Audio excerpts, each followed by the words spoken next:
procedure. So there are different types of positions that we can use our patients. So sabi natin, how frequently should you change the patient's position? It should always be every 2 hours. Or if possible, more often.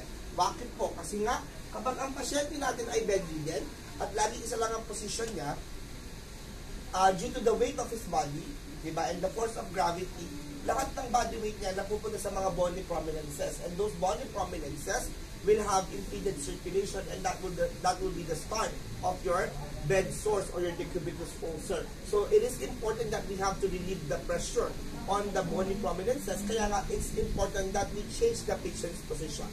Well, other than that, when we are changing the patient's position frequently, you are also exercising the patient's muscles. So that will also prevent contractions of the patient's muscles. So just performing change in the position will already ease the patient in having complications of bed of immobility. Here po, can I have one patient? Jelay. Ikaw na nga, pagkaan ka.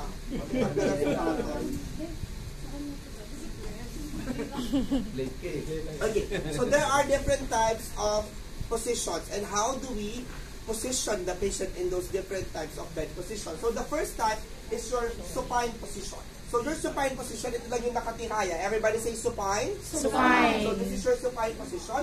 But it is important that the placement of the pillows are also adjust or properly placed. So first, the pillow should always be, yung head pillow niya should always be at the shoulder, at the level of the shoulder. Bakit po? Kasi kapag yung pillow ay nasa ulo lang, ang tendency po kapag masyado malambot yung pillow, magkakaroon ng neck extension. Okay? Kapag masyado na mataas yung pillow, nagkakaroon ng neck flexion. But kailangan nasa neutral side lang yung head, kaya nga dapat nasa shoulder level pa din yung pillow para nasa neutral side yung head. And then, of course, you also have to place pillow on the foot of the patient. Why do you have to place pillow on the foot of the patient? That is to decrease the pressure on the bony prominences, on the popliteal area, and on the ankle of the patient. So this is the proper supine position of the patient. Clear? The next type of position are the side-lying position. So there are two types of side-lying position. So we have your dorsal recumbent, and we have, lateral recumbent. Everybody say lateral recumbent. Lateral recumbent. And we have your Sims position. So how do we put the patient in Sims position?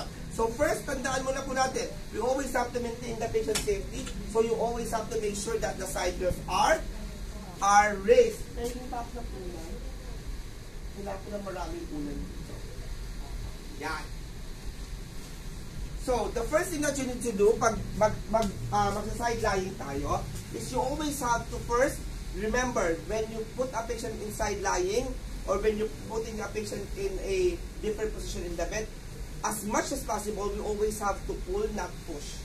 So, kung nasaan ka, dapat lagi papunta sa'yo yung pasyente. Bakit po?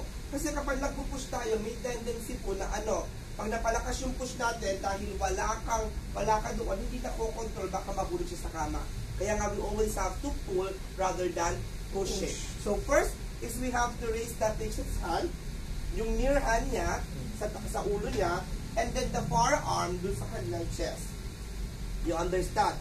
Now, for Sims position, we raise the far leg, flex mo lang yung far leg niya, and then you're going to support the shoulder and the hips of the patient, and then you're just going to turn the patient on the side. So that will be for your Sims position. So the pillow will be on the back to support, and then one pillow will be, you can flex the other leg, and then pagkapatong yung leg, yung next one, yung straight mo. Pati nasukong lang pasyente mo. And then pagkapatong yung dalawang paa. You understand? That will be your Sims position. And then, pwede pa nga ko lang isang pang pillow sa likod. Sa pang pillow.